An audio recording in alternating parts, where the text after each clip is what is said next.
Hello and welcome to Film with Family. I'm Austin. And I'm Zach.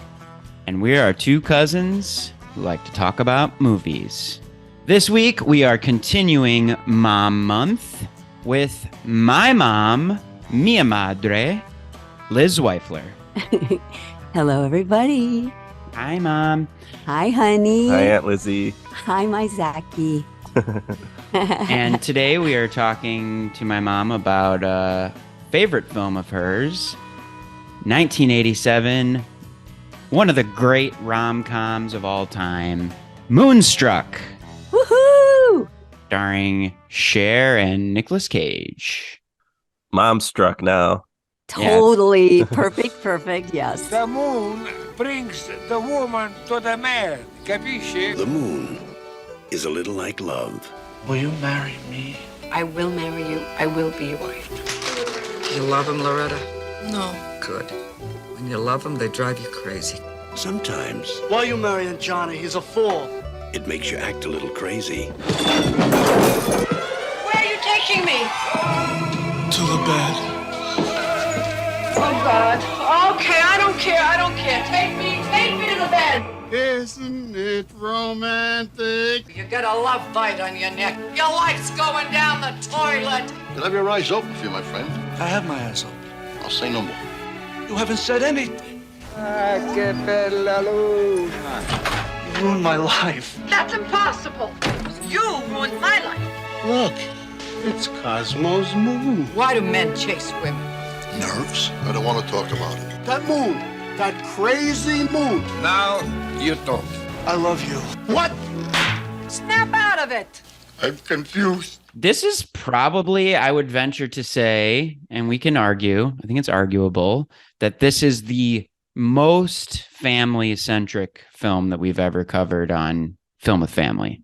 It's just, the film is very centered around the family. It's centered around the kitchen table. It's centered around people getting married and marriages and children, and just a really lovely story about a New York Italian family. So we will certainly dig into that. But first, Mom, you are coming to us live from Florida, Sarasota, in your fancy booth. Our closet booth. Yeah. But you know what? It works, man. It's awesome. Yeah. And so you and Steve, your husband, my stepdad, are voiceover artists. And so this is where you do a lot of your auditioning and actual session work, is from where you're talking to us right now, right?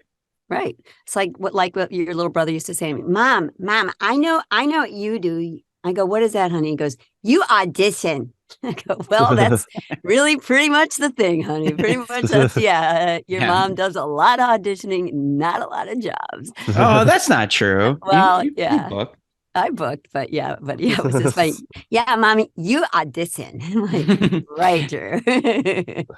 Yeah, I do want to ask you a little bit about your acting career. Let the audience know about that. But before we do, I think we have a little business that we need to get down to. Oh.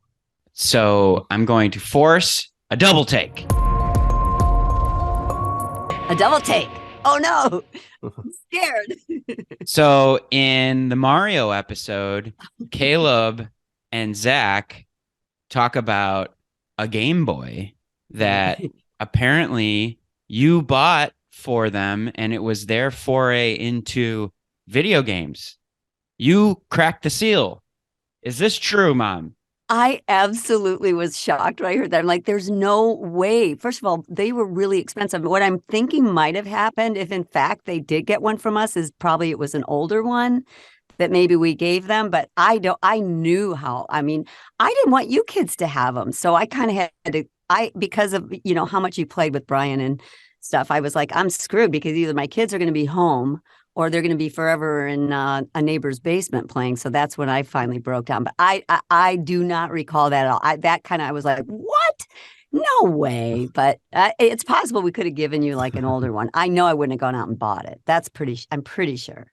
That's my double. That's my take. What do you call it? Double take. That's my double take on the take.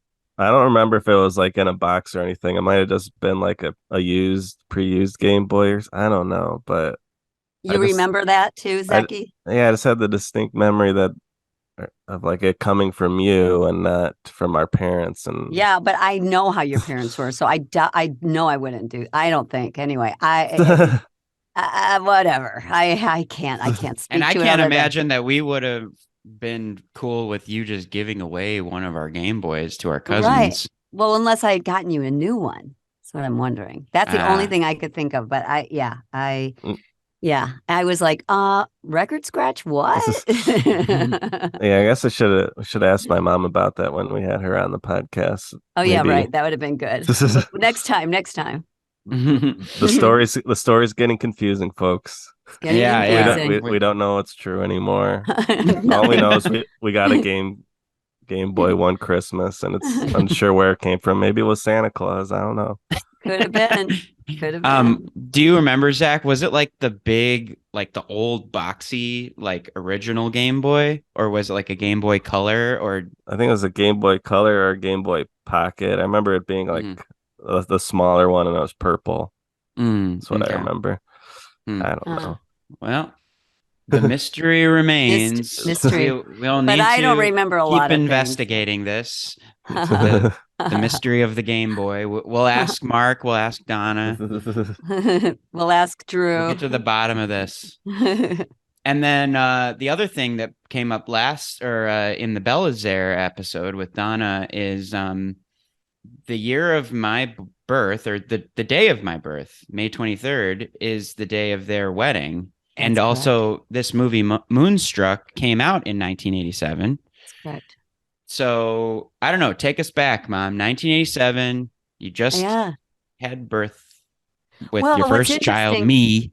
Yes. It was a very exciting time. It's so interesting watching this movie. And I have to say, you know, obviously it was I loved the movie back then, and I'll explain more why in 87, but the revisit, which we'll talk about later, you know, and I believe it was with you and Drew when we did the rewatch, and it was during the pandemic.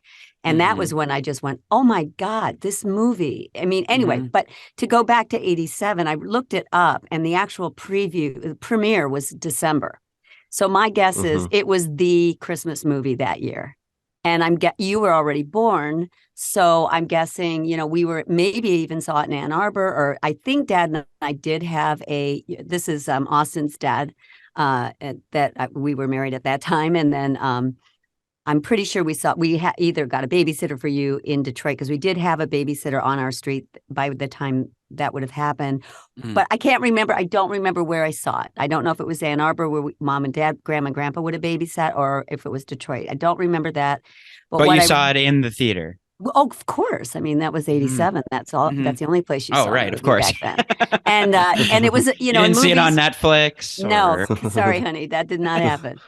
But, you know, it was so, that 87. So I lived in New York for 4 years, training as an actor, doing some off Broadway. Not a lot happened, but it was a great time in my life. And what makes this movie so powerful for me is just all the New Yorkiness of it is so wonderful. It's so it's so perfect in every way, from the Lincoln Center shots to every store they walk into, every street they film. It's just so New York. And so wonderful, so beautifully pictured. So it takes me back instantly to that time. And I'm certain that seeing it in 87, having only been home from New York for 4 years at that point, it was instantly familiar. And all the places. I mean, Lincoln Center, I can remember going to Lincoln Center, walking up those stairs, the guy with the gong, the whole thing, you know, just so fabulous and so perfect. Yeah. And then the other big thing that was happening at that time was John Patrick Shanley was a big deal. And he's the writer of this movie. And at that time, all of my friends were talking John Patrick Shanley, you know, Danny and the Deep Blue Sea was this funky off-Broadway piece, which I'm embarrassed to say I don't think I ever read, or if I did, I don't remember it. But I remember the cool kids, knew who he was, and he was the guy. And it was really fun to listen to the commentary. on the commentary for you guys back out in the audience, whoever's listening to this, my boys bought me the DVD of this, and I got to watch all the pieces of it. But he's so freaking cool. I mean, he's the essence of a New York person, and proud of it too. Anyway, so that's sort of can combine my acting experience and sort of what made this movie so exciting for a lot of us in the theater was because it was John Patrick Shanley. And I don't think any of us, what I remember about it was that was the big draw. And then sort of going, Cher, like, who's Cher? I mean, she's this thing. And meanwhile, she blew everybody's mind. Obviously, she was freaking brilliant. But I think I remember being a little skeptical of whether she was going to pull this off, and of course she was brilliant. Yeah, I don't think you were alone with that. I think that she won an Oscar. But she won the Oscar. And this is her movie debut. No, she had done Come Back to the Five and Dime, Jimmy Dean, which was another really hot off-Broadway play at that time, and I can't remember who wrote that. Well, she done a couple movies before, like in the 60s, a movie called Chastity and Good Times and Wild at the Beach, where she just kind of played herself on most of these. But Moonstruck came in the middle of a tear in the 80s for Cher, because a Cher tear, as we might call it. So it was Come Back to the Five and Dime in 82, Silkwood in 83 with Meryl Streep. Oh, right. Silkwood was a huge deal. Okay. I forgot about that. Mask in 85. Right. Okay. Which, I think everybody thought that she would be nominated for that. But 87, which is of Eastwick. I love that movie. That movie's so good. Yeah, Jack Nicholson. Some great stuff in there. Yeah. And then 87 she did Witches of Eastwick, Suspect, and Moonstruck all in the same year, which is pretty incredible. And then 1990 she did Mermaids. That one's good. I just saw that one. That's a good mom-daughter movie. We were talking about that with Tanya. Like, what are some good mom-daughter movies? And Mermaids is a good one. I saw that one a few months ago. But, I've never seen it. I've never seen it. I'd recommend it. I'm a Cher fan. How can you not be? She's so cool. I mean, she's one of the coolest by far. I saw, that's right. So she was really, I mean, this, it's a long time, 35 years ago. I mean, I'm trying to remember. I recall thinking, but maybe I was always a fan. I just didn't think, she's going to be a great actor, but she obviously, she couldn't have been better. Yeah. Couldn't have been better. I mean, she had so many moments that were so perfect. I mean, that you could easily have overplayed the whole thing about, I'll let you lead it. No. Go ahead. I was just thinking the whole operatic, kind of contrast and the heightened language of the play, with Bohème going on all throughout, and just, physically the words, the emotions, and it could have read so false, and instead it was just as authentic as could be. And it just, I mean, and again, I've watched it now just because I needed to prep for this several times. So I've probably seen this movie 4 or 5 times, which I am not one to see a movie more than once. I really am not.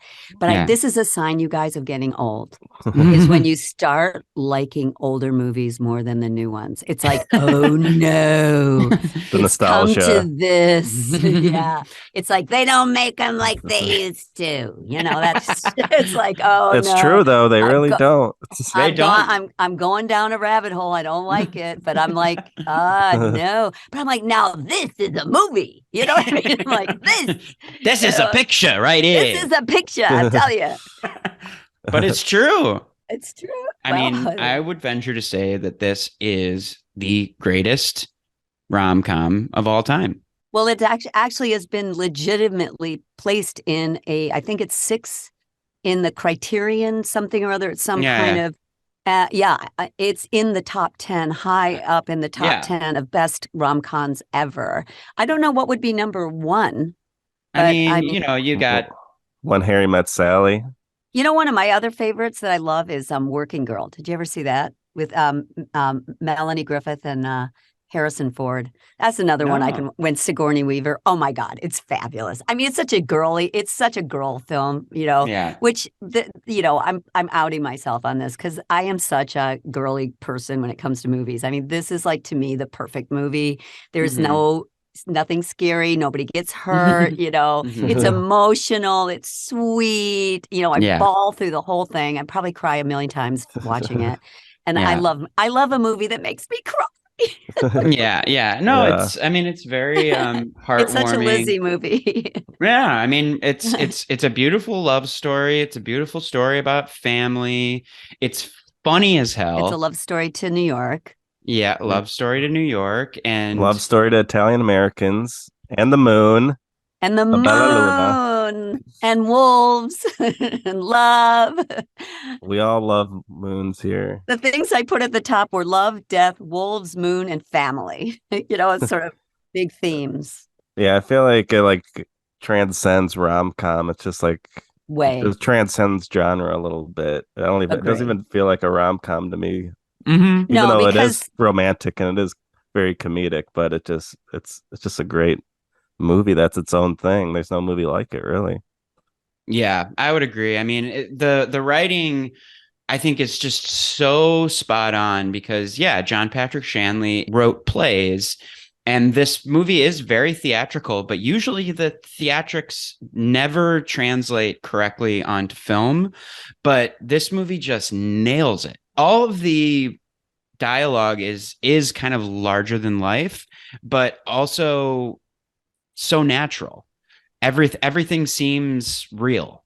And I think a big part of that is the acting and the actors who they specifically got, because Norman Jewison, who directed it, and John Patrick Shanley, they both did theater.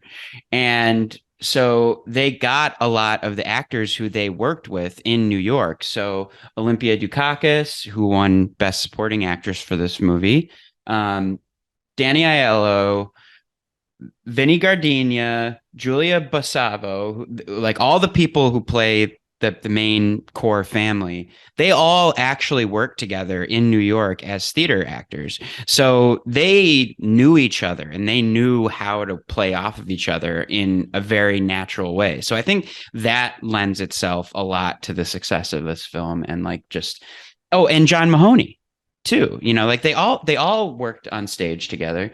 Who's Mahoney? He was the professor that kept getting water in his face. Oh, from Frasier. Yeah. Yes. Yeah. And this performance actually is what got him the attention to get on Frasier. Oh, wow. One of the great characters in this movie. Everybody's great, but the grandpa. Oh, I'm confused. Yeah, I love that when he's My crying. heart It's just what's wrong, Pop? I'm confused. Yeah, his name is Fyodor Chaliapin Jr.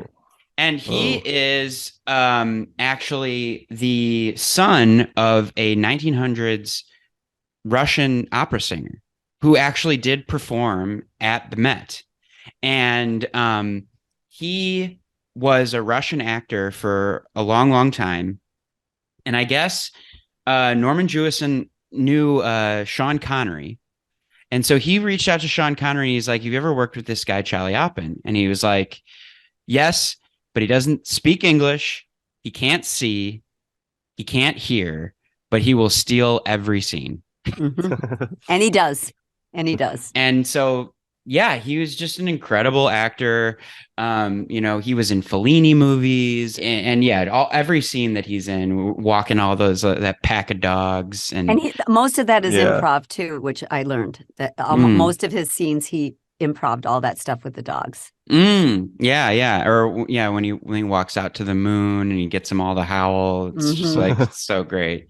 Yeah, I love the bit when he's feeding, or he's like giving his food scraps to the dogs, and then the mom's like, "Give those animals any more food, I'm gonna kick you till you're dead." And then he just turns around. It's like, all right, I guess I won't feed him anymore. Yeah. Oh. So I mean, just the acting, the writing, the directing. I mean, it is as close to a successful play that you will ever see on screen. I Good. think. That's a great comment. Yeah, I agree with you. Interestingly enough, I just read that John Patrick Shanley is actually working on a opera adaptation of Moonstruck right now. Oh my God, it'd be amazing. Yeah. Oh my God. Yeah. Wow. So that will be amazing if that actually happens. We'll have to go to Broadway for that one. We will have to go to Broadway. What are some other Shanleys that he's written? What are some other Shanleys? Yeah, give me some other Shanleys that are good. He wrote and directed Joe versus the Volcano, which is a Tom Hanks movie. I've never seen it, but and he wrote Doubt. Oh, right. Doubt's the big famous one. I knew that. I couldn't think of it.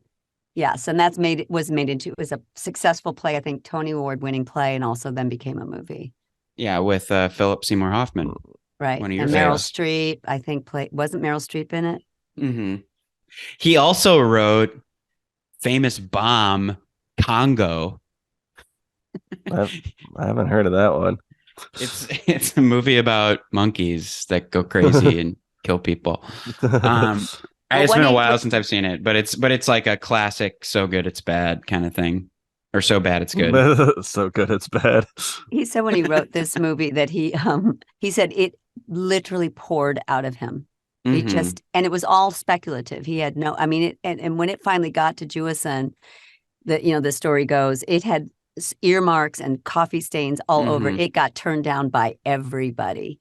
Right. And it just, I mean, it was just sort of this happy accident that, but he said he just started writing it and was so excited. I mean, it's just like you imagine, like, I would love to crawl inside the brain of somebody that thinks these things, and back to your point about the acting is so exceptional, but it was so brilliantly cast.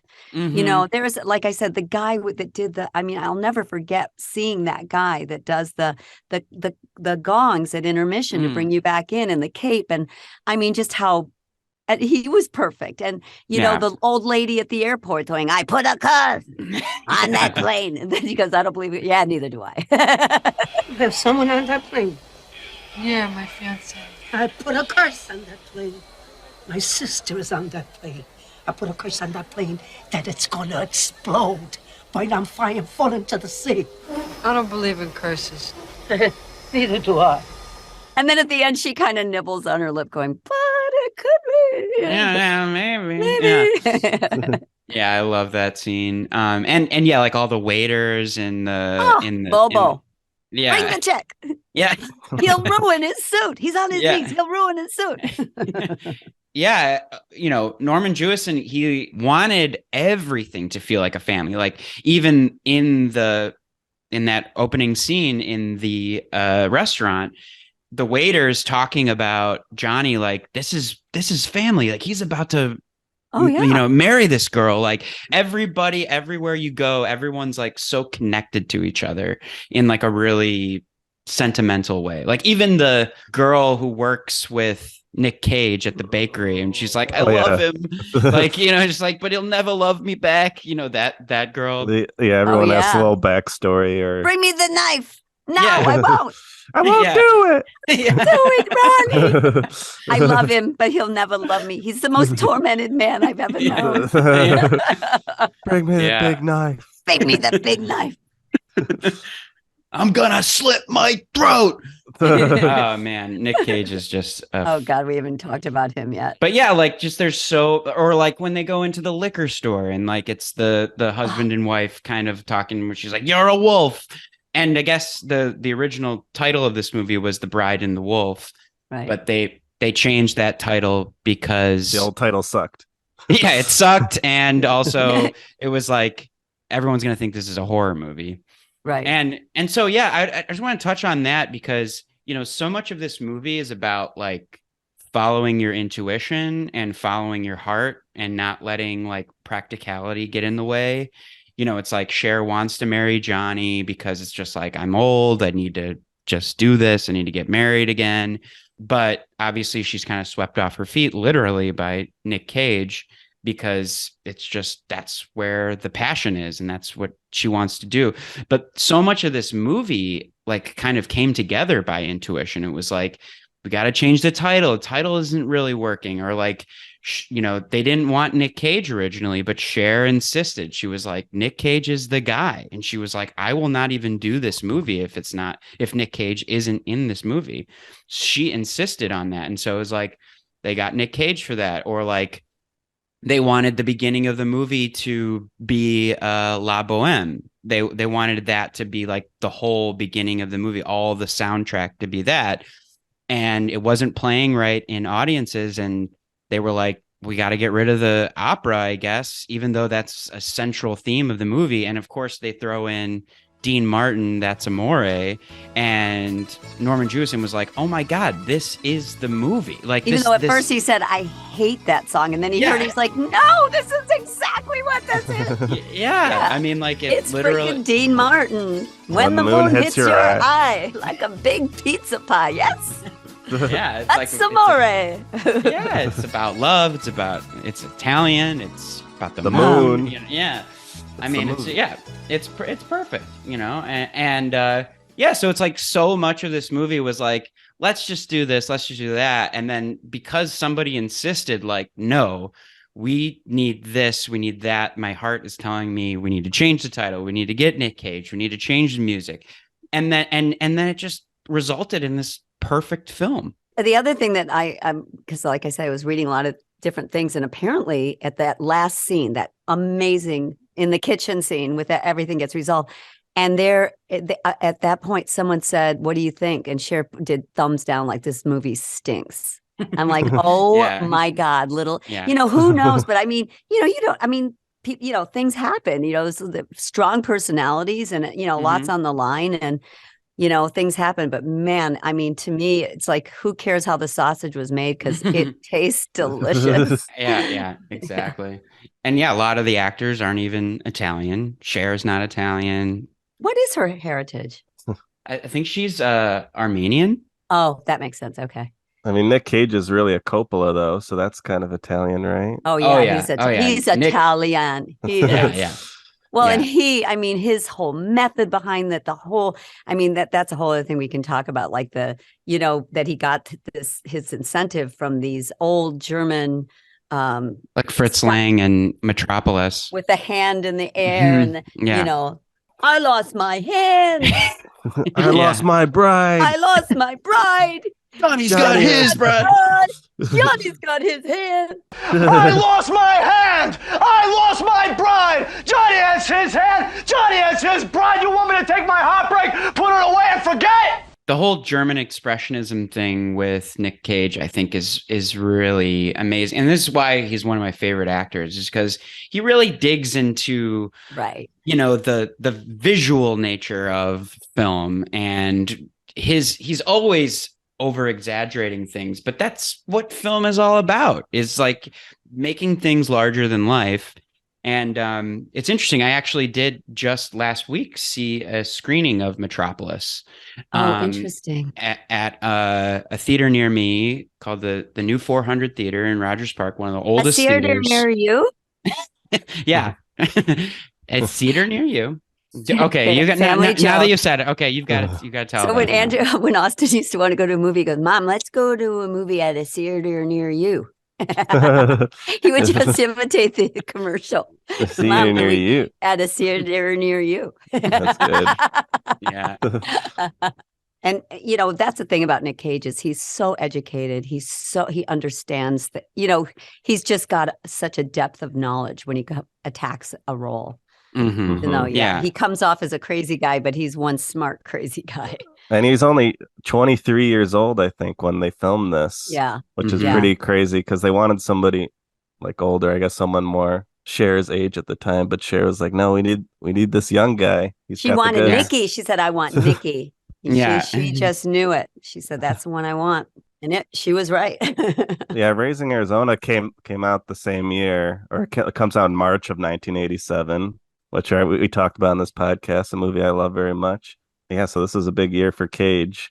He came out of the cage. Yeah. and he looks so good. I don't know. Yeah. I just like love this, his whole look and the young Cage. Looks great. So handsome in an exotic sort of wolfy way. Yeah. He did get that the wolf. Yeah, especially with the chest hair. You guys, Yeah. when she goes, you're a wolf, and he went like that. He did the Yeah, it's face like- scratch and he did a total wolf move. Yeah.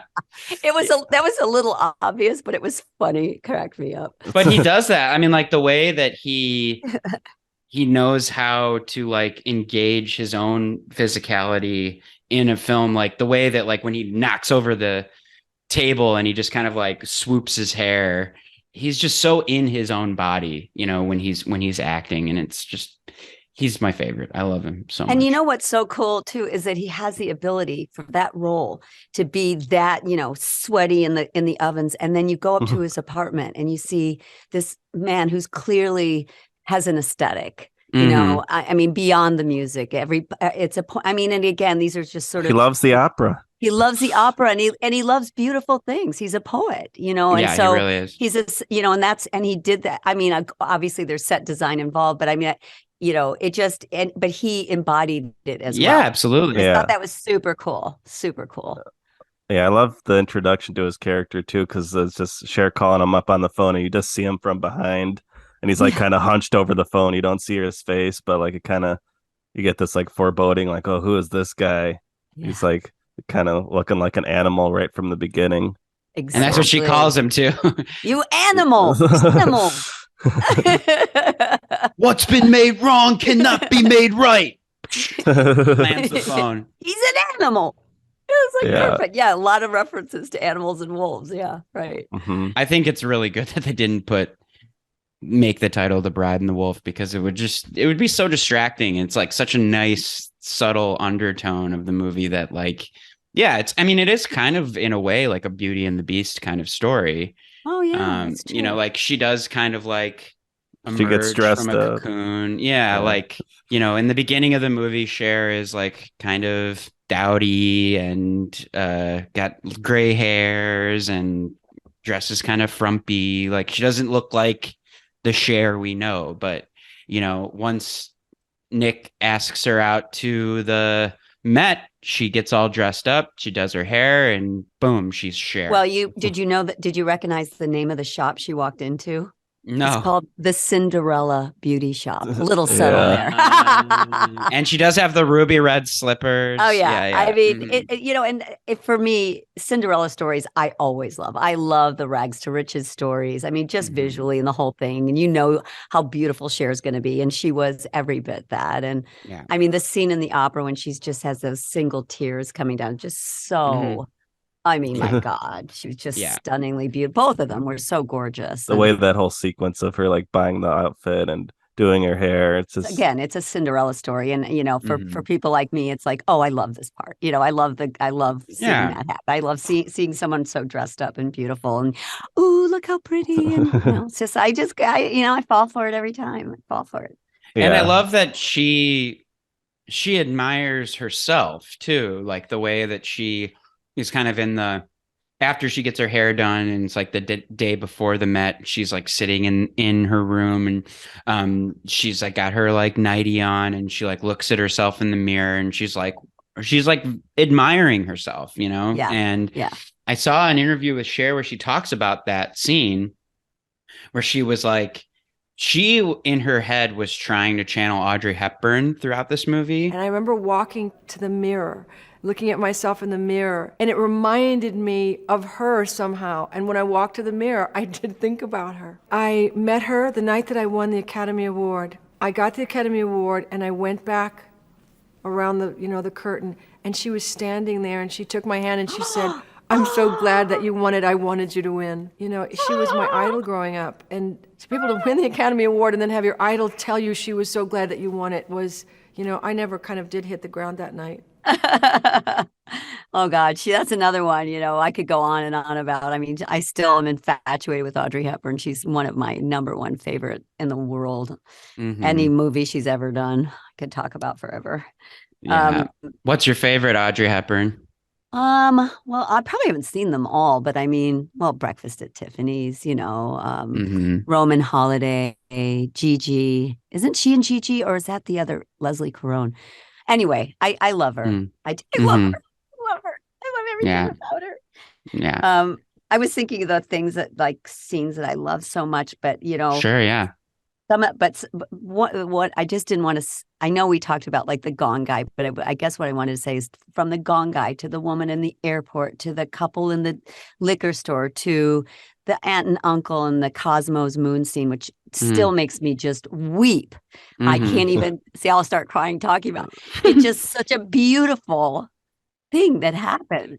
Oh, when in that light you look like and it just like kills me. It's Cosmo's moon. What are you talking about? Cosmo can't own the moon. It's that moon I was talking about. You know something? In that light, with that expression on your face, you look about 25 years old. And he's so sweet. He's like, it's Cosmo's moon, It's just like, oh. And seeing how jazzed he is the next day, like he's just. Like, because he had such a fun night, and you were. Did you see the moon last night? It was, but the moon. And she's like, no, and he's like, oh, like he's so disappointed. The moon, even though she did. Yeah. And I think you could say within the story, metaphorically, it's Nic Cage, it's Ronnie and Loretta's love that's bringing Cosmo's moon, right? Because because the original story is that Cosmo, when he first fell in love with Rose, the mother, that the moon appeared and he was like, it was like a flashlight and kept me up. And that same night it happens again. And that's the night that Ronnie and Loretta hook up. And so that's, it's all about love. It's all about infidelity. Little bit of infidelity. Yes. Also how just like the moon just creates crazy behavior in people, and you just kind of stop thinking and you go with your heart. It's like the animal in you, the wolf in you comes out. Yeah. Maybe that's more true to our real selves. But I think that's also really interesting that you brought that up too, Zachy, because that's a very big part of it. The whole thing with John Mahoney, which we haven't talked about, and those scenes in Gran Ticino is some of my absolute favorites also. And I love Gran Ticino. I love that restaurant. I want to just be there. I want it to be my corner restaurant. I love it. Have you ever been there? No, I don't, but I've been to restaurants like it, and it just, I don't think I've ever been to that restaurant, but it is, anyway, but the whole idea of why do men cheat? Why do men chase women? And Olympia Dukakis has this, just this matter-of-fact way that I love that she and Cher completely mimic each other with, until she meets Ronnie. And, do you love them? Do you love them, Loretta? No, Ma. Good. Because if you love them, they'll make you crazy. And then when she says, do you love them? When it's Ronnie, she goes, I love them, something awful. And she goes, oh no, that's bad. That's really bad. She's consistent. Yeah, she's just great. I mean, and just making that transition, but she's so practical in the way she sits, across from John Mahoney and tells him exactly what it is he's doing, just the way Cher could do it to Nic Cage with feeding him the steak and all that. But anyway, so cool. Yeah, but I mean, I feel like it's, I think, it's definitely a theme of like, why do men chase women? But I mean, Cher and her mom are both kind of giving into that temptation as well. Like everybody's kind of, I don't know, driven mad by the moon, or, something that, it's like everybody's just kind of falling in love with anybody they see. And that was the other funny thing, like the part when she said, right after she says yes to Johnny and she comes back home and Pop's sitting there listening to the Vicky Carr song. And she goes, Pop, I got news. Let's go in the kitchen. And all of my Italian friends just said, that's what we did. If you had news, you went to the kitchen. The authenticity of that sort of behavior, which isn't familiar to me, but I recall that so distinctly, my Italian friends saying, oh yeah, that's where if you had news, let's go to the kitchen. That I just thought, but going back to that, the speech that he gives her before he brings her into his house after the opera is so great. I wish I had the quote, but he says, about love hurts and it's hard and it's, you marry the wrong person and you die and it's just all shitty anyway. And what, it doesn't matter. The Nic Cage speech. Yeah. But love don't make things nice. It ruins everything. It breaks your heart. It makes things a mess. We aren't here to make things perfect. The snowflakes are perfect. The stars are perfect. Not us. Not us. We are here to ruin ourselves and to break our hearts and love the wrong people and die. I mean that the storybooks are bullshit. Now I want you to come upstairs with me and get in my bed. Yay! Yes, I think that's a big crux of the movie. Yeah. I mean, it's not a very positive, but I mean, it's kind of, you know, I don't know if I agree that it's all awful, but whatever. I loved it. I thought it was brilliant. It's just a beautiful sentiment. And there is something beautiful about the idea that you want to like ruin your life with a person, you know, like where it's like, you know, there is a big sacrifice in love and, you know, you need to kind of like say, you know, part of me is dead now and I'm moving on with this other person. And I don't know, I think they just capture it really well because Cher's trying to do the safe thing. And so is Johnny. And, you know, they both realize in the end that they can't do it because Johnny's a mama's boy. Yeah. He can't do anything without his mama. That's his fatal flaw, I guess, is he loves his mom too much. Yeah. Which is perfect for Mom Month. But yeah, exactly. Another momism. Yeah. I love that. It was like, I'm at the deathbed of my mother. And they're like, oh, yeah, how was the plane? I know she could give a shit. She's like, yeah, how was the plane? How's it going? How's your mom? She's died. So anyway. And then she goes something like, it's Johnny. It's his mother. How's she doing? I could hear her big mouth. I can still hear her big mouth. Yeah. Okay. She's dying, but I can still hear her big mouth. That's it. Exactly the line. Yeah. I love Danny Aiello in this movie. Oh, he's so good. Also know him from Do the Right Thing, another great movie. Oh, right. Yeah. He's the pizza. He owns the pizza place. Yeah. Yeah. But I love like when that first scene when they're at the Italian restaurant together and he's like scratching his head. He's like it's like my scalp isn't getting enough blood sometimes or something like that. It's so good. Such a weird thing to say. I know. Yeah. He's so good. Yeah, that scene is so good. Like how she just like has to walk him through every step of the engagement. It's like you have to get on your knees, you have to give me a ring, you know, and the whole audience, all the patrons in the part, and then even the couple that's sitting waiting to be seated, they have to be quiet because he's proposing marriage, and you know the whole thing. And then the guy's going, "Well, you got what was wrong with you? You don't get a ring? What's wrong with you? Yeah. Hey, capiche? Yeah." And then like the one person in the restaurant is like, is that man praying? Right. That was Mahoney who said that. Oh, really? Yeah, that was John Mahoney. Yeah. Okay. But the whole reason she wants him to do it right is because bad luck. It's bad luck because her last husband got hit by a bus because they didn't do it right. They went to City Hall to get married and she's trying to do it right.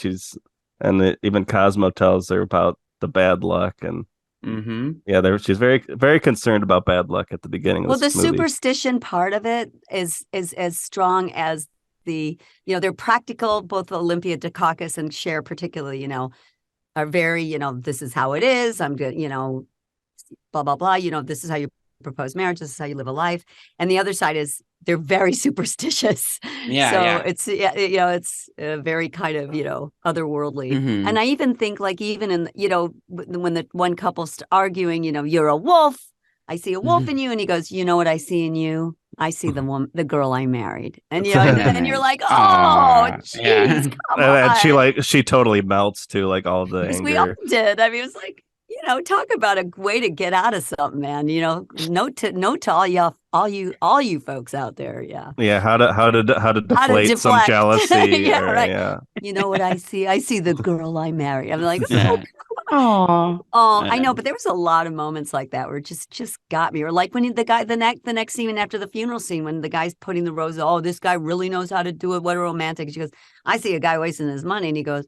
What, you don't like flowers? She goes, of course I like flowers. And then, gives her the rose. And it's just touching. It's sweet. There's so much smart and kind of crazy. And then there's so much sweet. Yeah. And I think I love it. I love all the sweetness. It just touches my heart. Yeah. Very sweet movie. And just for anybody who hasn't seen it, it's, Cher is a 37-year-old woman who is about to get married to a guy that she doesn't really love. And the guy goes off to see his mother who's dying in Sicily and says that she needs to reconcile with his brother, who is Nic Cage. And then she falls in love with Nic Cage. Yeah, falls in love with her fiance's brother, Right. which is not so good. Not a good idea. On paper, it doesn't look very good. Hilarity ensues. Like, could you imagine if you were engaged, Austin, and Drew just fucking stole your fiance? How would you feel about it? Well, if we had bad blood for 5 years, I mean, who knows, but that is an interesting aspect of the movie. I mean, just Nic Cage's resentment for his brother because he distracted him while he was working a bread slicer and cut his hand off. Yeah, he doesn't even really say how he distracted him. He just said he ordered some bread and he cut his hand for the bread. And Cher's like, that doesn't seem like a reason to be mad at him. And he's like, what do I look like, justice here? He's like, I ain't no monument to justice. I ain't no monument to justice. One of the best lines. So good, but Zachy, that's so good. He's like, I have my reasons, leave me alone. Yeah, it's funny. Before he goes into his big famous little monologue, he says, nothing's anybody's fault, but things happen. So it seems like he's reasonable then, but then a second later he's totally unreasonable. Yeah, but then Cher totally nails him and says, you were trapped, you didn't want this, and you chewed off your own hands in order to get out of it. I mean, so and I think he was like, oh yeah. Then he picks her up. Son of a bitch. Yeah. Son of a one of the great best lines. moments. That and moment. And obviously a bride without a head. A wolf without a foot.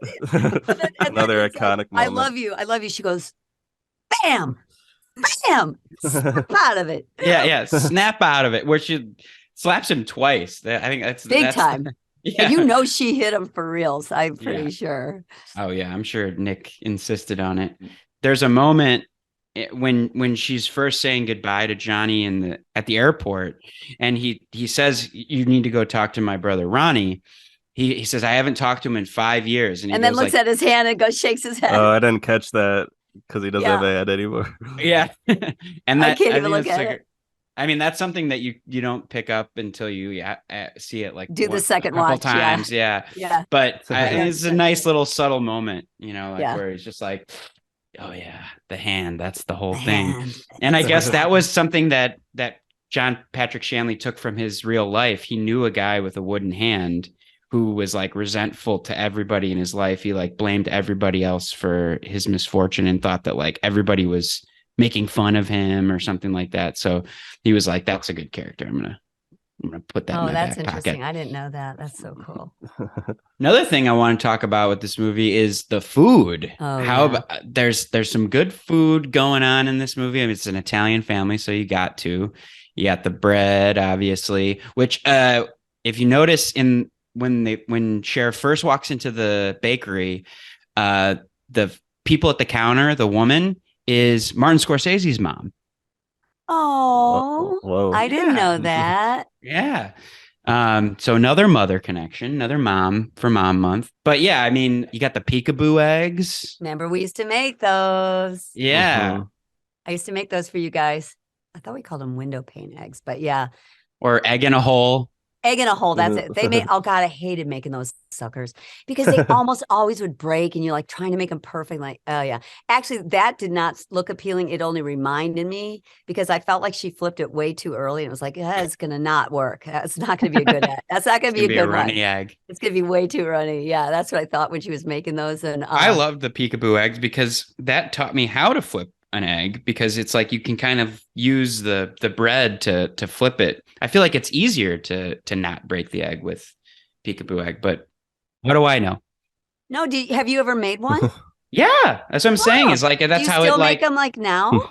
No, that's child's play. That's child's play. Yeah.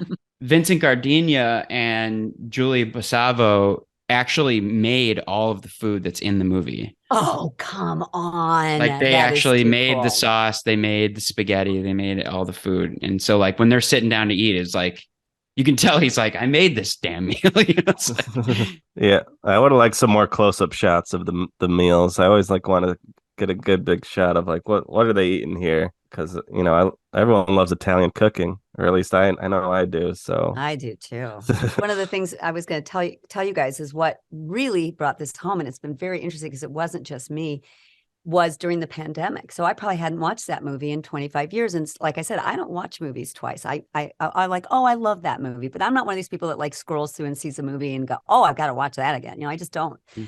And the boys were here. I think, where were we when we watched it? Were we in Florida together? We were in Florida, yeah, and that was the first time I watched it. And it was on HBO or something, and I go, oh my God, Moonstruck. Have you guys ever seen it? And they said no. I go, oh no, we're watching this. This is a good movie, and thank God Austin and Drew were down with it, and we all loved it, and that made me so happy to turn you guys onto it. And afterwards, being the old lady that I am, I'm obsessed with Facebook. It's like somebody said, Facebook is for people who want to know what their parents are doing. And I posted on Facebook the next day. I said, if you haven't watched Moonstruck in a while, do yourself a favor. You're welcome. Yeah. And afterwards, a million people said, oh my God, yes, yes, yes. And then it turns out, I saw this article came out in like 21, 22 from the New Yorker saying, this was a phenomenon of the pandemic. It was just this feel-good movie that people were going back to. And it really just had a resurgence. So it wasn't just us. Yeah, because a lot of people are like missing their families and stuff in quarantine. So it's like feeling like you're back with your family, just watching this movie. Watching people sitting down, seeing a performance, dressed up, and at a restaurant, and just and the bar scene after the movie, after the opera. That bar was just so. I mean, it was hard to watch in a way because it's like, are we ever going to have that again? And yeah, absolutely. I didn't think of it that way. And actually, Mom, do you remember we actually watched this? It was 2021. And it was Mother's Day, and you wanted to watch it on Mother's Day, and so that was the first time watching it. And then I think last year for Mother's Day, I bought you the Blu-ray. So sweet, very thoughtful. I was wondering, do you know if Grandma likes Moonstruck? Because I know this movie's got a big opera thing, and Grandma loves the opera. Do you know if she's seen Moonstruck? If you asked her, she won't remember, and I don't know. Yeah, but she does love La Boheme. I know she's a big La Boheme fan. She loves the opera. You're right. And that's in this movie. Yeah. Yes, she loves the opera. That is true. Have you ever seen La Boheme, or do you know about it, Mom? I did see it because Mary was in it.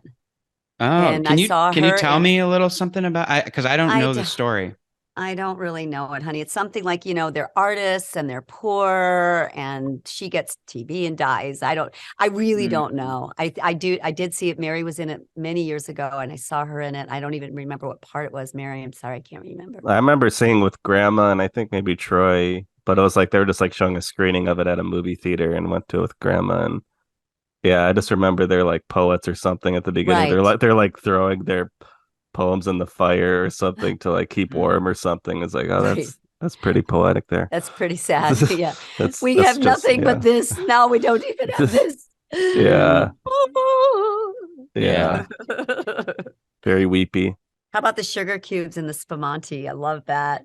I think it's very Italian, very traditional, Yeah, I looked it up, and it is going back to the superstition. It's a superstition that said that, happiness is associated with champagne, which attracts evil. And so they drop a sugar cube in it to distract the devil. Again, another superstitious thing. So that seems to happen quite a bit. I love the temporary. It's temporary. Everything's temporary. Yeah, that's one of the great lines. And that scene, I saw this interview somewhere that scene was really, that he kept making him do it over and over. And she was actually really drinking the champagne. And she, I guess, isn't really a drinker, and started to get a little buzzed. And she said that was her favorite scene in the movie, doing that scene with Dad, with Vincent Gardenia. Yeah. It's like, he's a baby. Yeah. I don't like his lips. When he smells, you can't see his teeth. I'm like, oh my God, it's just too good. I mean, just lines after lines, like so freaking good. Yeah. I think anybody who hasn't seen this movie It's just so dang good. It's just every single person in that film is so well cast, from just anybody who walks in a scene as a customer, or it just is so good. So well, so good. I just love it. I don't think I'll watch it again for a while now, but I'm now trying to get everybody I know I've been talking about. I'm like, God, I haven't seen that in a while. I go, do yourself a favor. I have it on DVD. If you want to see it, you can borrow it. Yeah. I don't have a DVD player.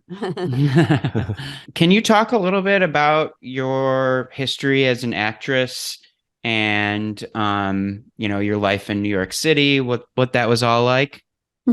I mean, because this movie is very theatrical. You were a stage actress, and I just feel like you're kind of part of the whole world of you've experienced it in some way. Yeah, well, my background was I got a degree in theater from a small liberal arts college in Pittsburgh, Chatham College, and kind of came out of there and said, I'm not ready to, and I didn't, in retrospect, I just did not go to New York the way you need to go to New York. You need to go to New York with stars in your eyes, like you are. This is I've got this. I'm the one. And your mom was not that. I was the most insecure person. I continue to be in that realm, but it was not the way to go. But I went there and said, well, I'm just going to go study. So I went in 79, which is, in New York City in 79 at 23 years old, it was like the place that like now all the movies are made of, like the time in New York when it was dark and scary. It's like, yeah, that was your mom. So, 23 years old. But I loved it. I loved being there. I lived all over the place. I'm lucky to have had grandma's college roommate lived in a very fancy section in Larchmont, which is Westchester County, very lovely. Spent the summer there and would take class at HB Studios, which was Uta Hagen's studio and her husband, Herbert Berghoff. But I didn't study with Uta Hagen right away. I studied with a woman named Joan Mathieson and did scene study classes and was going in regularly to the city, getting my feet wet, and then moved into the city from there. And so mainly I said I just needed to study and learn my craft. And I really did. I think I did in a weird way. I don't know. The whole Uta Hagen technique in retrospect probably did less for me than I need. It probably made me a more timid actor than I needed to be. I was instinctual, and this was very kind of technical and punitive if you were someone who was really effusive. And I guess I misunderstood it because I kept thinking, it was the time when it was Marlon Brando and everybody's like talking like this. And so, you hardly move your mouth. And it's like, okay, that's not very interesting. And then Uta Hagen would say things like, what can be bigger than life? Why are you talking like this? Like when something big happens, you're like, this is freaking, especially me, I'm super, Wait, dramatic. So you took classes with Uta Hagen? Yes, I did eventually, but not when I was in New York. Oh, wow. Auditioned for Uta Hagen when I was in New York and failed miserably because I was literally petrified with fear.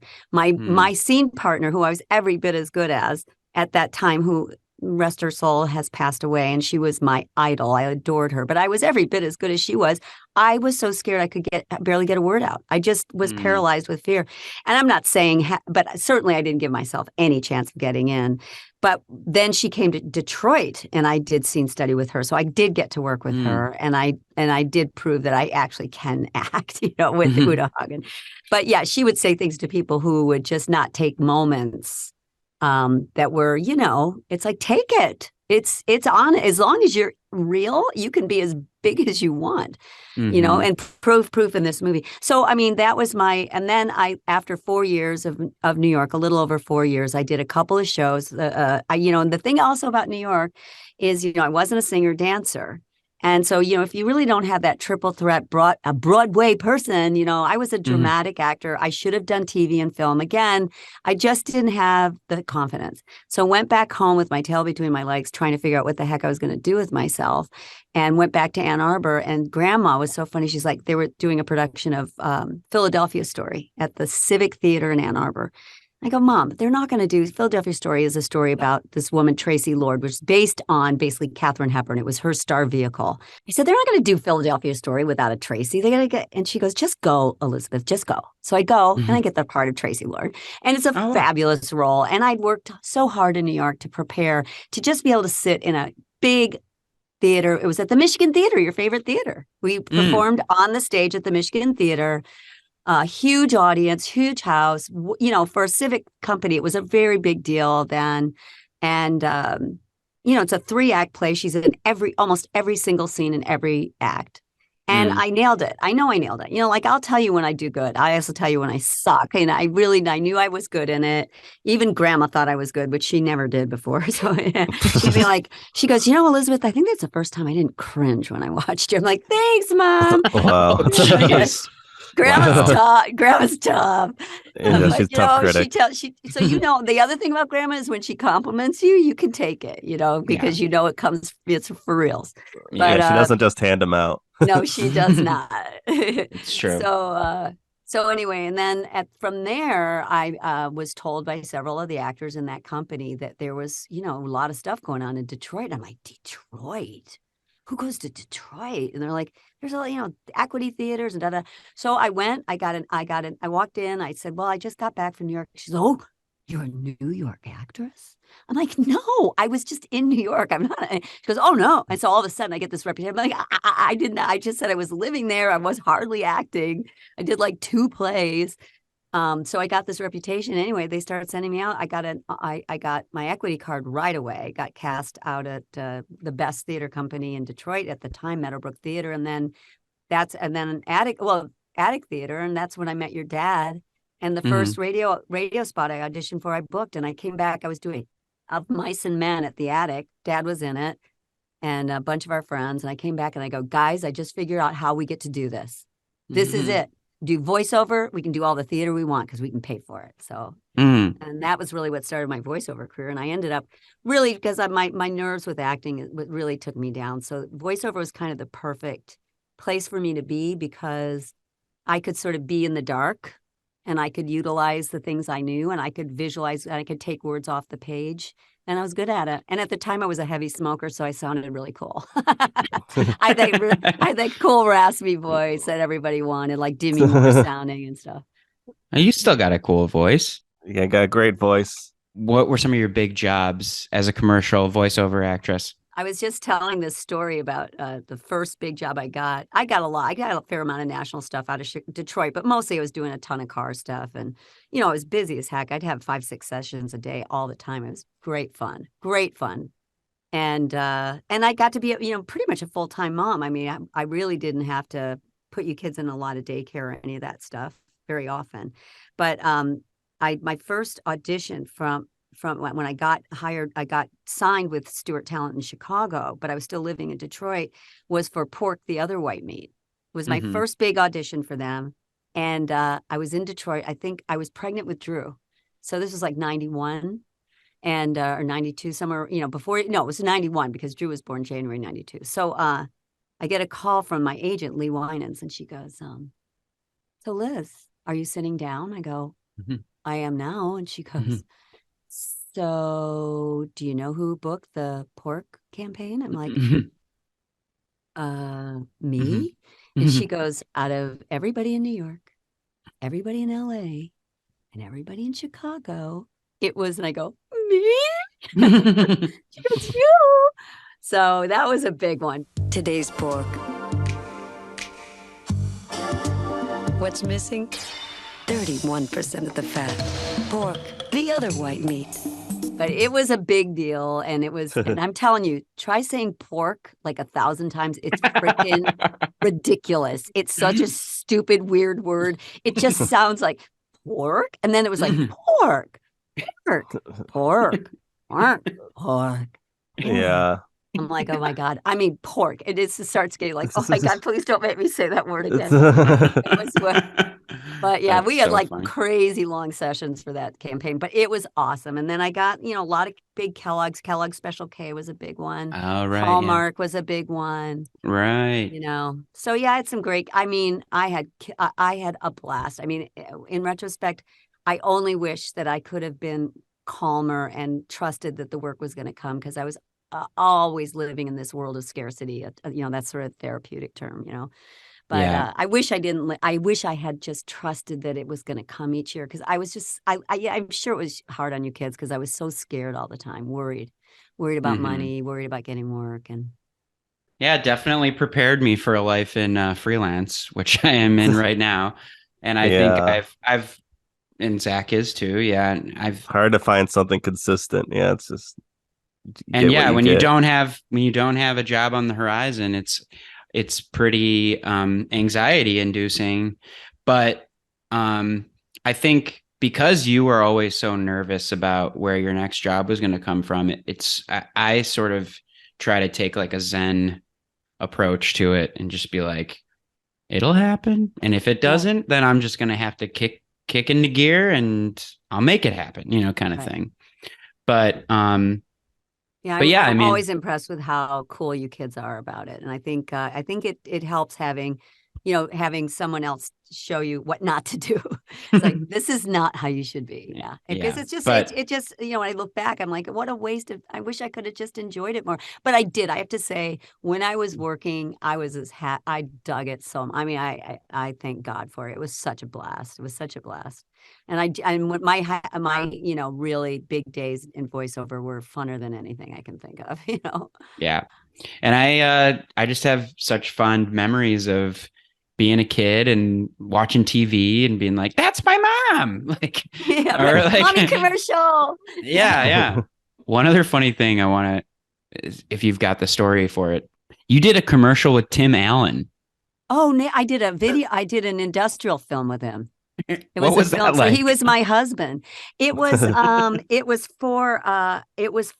one of those car industrials, some dumb thing, it was like teaching you about what not to do with a customer. It was one of those, how to, it's for the salespeople. I can't remember, but basically we had these scenes in the kitchen where I played his wife, and so. Because he was a Detroit actor. This was like before Home Improvement, right? Something. He was doing. His act was really taking hold, and I mean, everybody knew him. So he was, but he was super nice then. I mean, he was a really nice guy. But we didn't really he wouldn't know me from Adam. I mean, we didn't know each other well enough in Detroit at that time. That was the only thing I ever did with him, was that one industrial. Oh, another cool job I'm thinking of that you did was you announced the Super Bowl. Oh, God. The biggest, littlest job I ever did in my life. I get hired to be, it's for the, which one was it? It was like 2000, it was like 2006, I want to say. Right after Steve and I got married. Yeah. And it was right when I was in college. Because I remember I was in college with all my buddies, and I was like, "That's my mom!" announcing the MVP guys. They're like, "This guy's crazy." Yeah, so basically, I'm telling you, it's my mom. It is. It's my mom. But all we had to do was it was me and Pete Stacker back in some, I don't know where, we're out. It's in Detroit because and Rolling Stones was the halftime act, which was pretty freaking cool. So for the first half of the show, we had to we had to just be out there in the beginning, because the introduction was in the beginning. It was the MVPs. They were bringing him out. Joe Namath was there. I mean, all the big guys, And so it would be, I can't remember the guys that I introduced, but there was one name that I did get wrong that I was so scared I was going to screw up. I was nervous, because it's live. You hit this button, you're in this funky little trailer out in a parking lot somewhere in Timbuktu from where the stadium is. And basically there's a light, there's a microphone, and I had a mic and Pete had a mic. And there was a thing that you hit. And once that thing went light, you're live to the world. So you can say whatever you want. Yeah. And so they're just letting it's my turn, then it's Pete's turn, then mine. Anyway, it was cool. It was cool. It was fun. And then we got to I watched the Rolling Stones, and then I went home right afterwards. I didn't even stay for the end of the. That's awesome. Well, I know. And we have to also talk about the fact that you booked a bunch of jobs. And I remember the one, the Applejack spot that you booked. And when I found out you booked that, my agent, Sandy, said, I have never heard anybody, because it was over the phone. I've never heard anybody happier for anybody to get a job than you are. I go, it's my son. And by the way, out there, my son got his SAG card by the time he was 1 year old. And at 1 year old? He was one. He had his first session. His first job was as a baby at 10 months. And then his second job that he had he was a must join for his second job. And the second job was for Standard Federal Bank. He played my baby it was like an aerial shot. And so I had him, and it was awful because he was getting sick. And I felt like the worst mom in the world. And I was like, I'm never, ever doing this again. Because I had my little baby and he wasn't feeling good, and you didn't know. But yeah. Booked as a baby. He was a booker. Yeah, and then I did some anti-smoking campaign commercials. How about you on Jay Leno with Oh Sharon yeah, and then I Stone? was on Jay Sharon Leno. Stone and the Bears, and Yeah, Yeah, that was it. Yeah, I remember that clip. That was good. yeah, that was wild. I was like a human plant plant. during the monologue for a little joke where Bozo the Clown came out, and yeah, and then I my big thing was the Apple Jacks commercial where I was part of this complete breakfast. Yeah. Yeah. Right. Yeah, I remember I got getting excited for those commercials. I'd like, cause that commercial would like come on before school. Like I'd watch some TV before school. I was like, that's my cousin. Cousin. That was really good. So Moonstruck, let's go around and just give some final thoughts. Mom, what are some final thoughts you have about this great film? I think you kind of said it all, but I mean, basically, it's a beautiful, feel-good, romantic movie about, life and love. So, I mean, I can't say enough good about it. I just think it's beautiful to watch and beautifully performed and beautifully cast, and I love it. I love it. Yeah, I think this was like my third or fourth time seeing it. It's a very rewatchable movie. Very easy to just throw it on, and it's like the quickest hour and 40 minutes you'll ever have. It's so fun. I did want to throw out some scenes we didn't talk about. There's this scene with Cosmo where you actually see him do his job as a plumber, and he's like talking about the 3 different types of pipe, and then there's copper. That's just a great, just like completely unnecessary scene. It could have been totally deleted, but it's so great. It was great. He's a salesman. He's a good salesman. He knows how to sell it. Yeah, I just love that the movie includes just like little fun scenes like that, just to get some little bit more character stuff in there. And I also love the scene where Cher's in confession, and she like kind of sandwiches in like the sleeping with the fiance's brother, like in between like 2 like minor offenses, and then like the preacher's like, what was that thing in the middle you said? And yeah, and she gets like only 2 rosaries for that, which is interesting because we just saw Belazaire with my mom for the podcast, and Belazaire gets 5 rosaries for something we don't know. So it's similar like, thing. Yeah, coveting a wife probably. Yeah, but yeah, Cher gets off the hook just for that, because I don't know, Belazaire couldn't have done anything that bad, I don't think. Like 3 extra rosaries, but that was just a little thing I thought of. Well, I did want to talk a little bit just about the final scene. Just like the whole dance, like they're all waiting for Johnny to come into the kitchen, and then Johnny comes in, Danny Aiello's character, and he's like, he says, Loretta, I can't marry you. If I marry you, my mother will die, or something like that. Right, exactly. Because like his mom like gets resuscitated by the news that he's gonna get married. And she says like she like get up and started cooking like as soon as she heard the news. And I guess I don't know, his logic is a little confusing to me. It's like they can't get married. It's like she thinks she's gonna die if she gets married. I don't know. I thought it was weird. Yeah, his logic doesn't make sense to me. And it's also just insane that Nic Cage just proposes to her right in front of the brother, right in front of him with his ring. Yeah, with his ring. For the ring, man. Insult to injury. And like, and Johnny just doesn't even. He seems like a little bummed for a second, but he's like a second later, he's totally fine with it. Which I don't know. Maybe that's like my one critique of the movie. It's like that. It just seems like a little too neat at the end. Like they just like are like rushing to like make this a nice happy ending, but it's like kind of unrealistic. But it does make the grandpa's line, I'm confused, like it hits extra better just because it's like such a whirlwind of like insane things happening very quickly. So like that line kind of like makes me forgive it a bit. But yeah, it's a wild ending. Yeah well, I mean, Johnny, he says that he can't marry her before she says she wants to marry Ronnie, so it's like he kind of opens the door. Yeah, it makes it easier for her to just be like, well, then I'm gonna marry your brother because we already fell in love. Yeah. And he's like kind of like, oh well, okay, whatever, it's like, yeah, but his logic doesn't really make sense. But he's a weird guy. So I guess Yeah.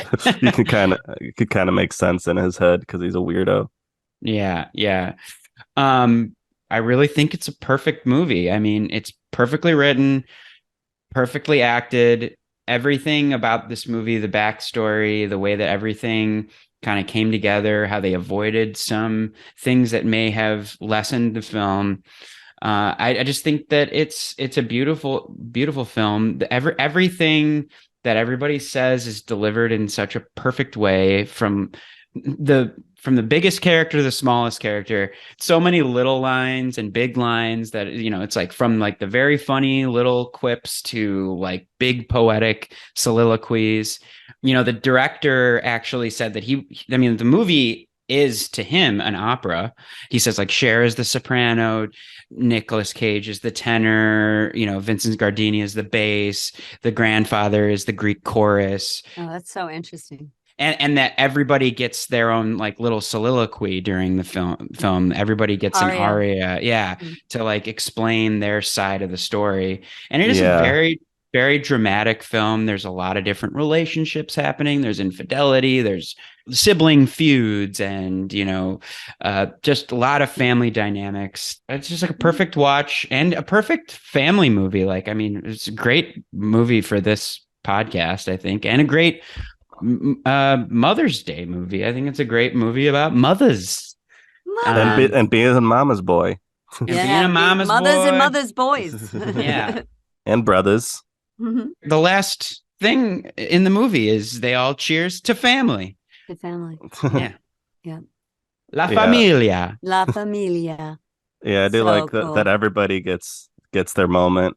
Even Johnny gets the whole like explanation of like the Bible and like the missing rib thing when it's talking about why do men chase women, and then why would a man need more than one woman? Then he says, but maybe because man fears death. And then she's like, that's it. That's it.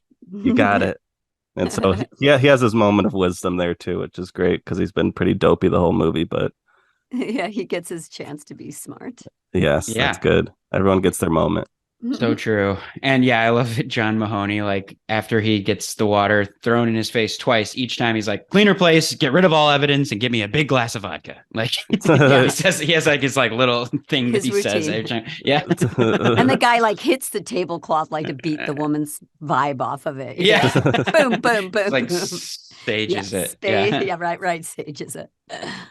You know what other scene I was just thinking of with Grandpa was the scene around the fire with all the old Italian men. That's such a great scene.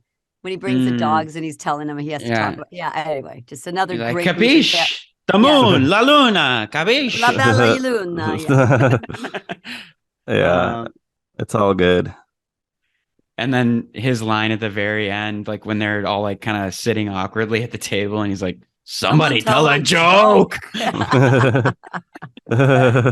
Yeah, the uncomfortable silence. So good. Yeah, I mean, we could talk about this movie endlessly. I mean, like literally just recite the entire film. Every single line of dialogue is perfect. It's iconic. Yeah. And I'll say it again. I think it's the best rom-com. I mean, fight me on that. I don't know. Yeah. Are you a big rom-com guy? No. It's not his But I mean, thing. I like a good rom-com, it's like if they're done well, I like them, it's like this movie, is a gem. I mean, yeah, like you said, I think it's a movie I'll be going back to like throughout my life. With your mom. With my mom and with whoever wants to watch it with me, because and again, has got my favorite actor in it. Nic Cage blows this out of the water. I mean, this was one of my favorite Nic Cage performances, probably in the top 3. Yeah. Oh, that's very cool. Yeah, he's so good in this. He's so good. Mom, thank you so much for everything. Thank you for being my mom. Happy Mother's Day. Aww. And thank you for showing me this film. Because I knew about Snap Out of it. I knew it was a Cher movie, but I didn't realize that this movie was as good as it is until you showed it to me. Yay. So I love thanks that. for that. And Don't make me cry. Well, I wanted to say you took me to my first movie, which I believe was The Little Mermaid. Oh, it was. That was your first movie. And honestly, I love that movie. The Little Mermaid. Oh my God. Ariel and that little fish. Oh my God. Yeah. That was your first movie. That's true, Aussie. Yeah. And so, I mean, thanks for taking me to the movies. Aw. Well, I love you so much. And I love you, Zachy. I love you guys so much. And I'm so proud of you. I love this podcast. I look forward to all of them. And I'm honored to be invited on and talk about a movie that I love. Yeah, we'll have to have you back. Sorry it took so long to get you on. Thanks for everything, Mom. And appreciate you coming on the podcast. If you want to follow us on social media, we are on Instagram and Twitter at Film with Family. We're also on YouTube now. Look up Film with Family. We're posting our episodes up there. Yep. And if you have a take two or a double take, you can email us at filmwithfamilypodcast@gmail.com. And also, make sure to rate and review the podcast wherever you're listening to this podcast. Subscribe. Check us out on Letterboxd. See what we're watching. Follow along. Read our dumb reviews. And we love our family. And we love the movies. See you next week, folks, for another Mom continues. All right. Love you, Mom. Love you guys so much. Thanks again. Love you. Love you guys. To family. Ti amo. La luna. Ti amo, ti amo. Alla famiglia, eh? Moonstruck.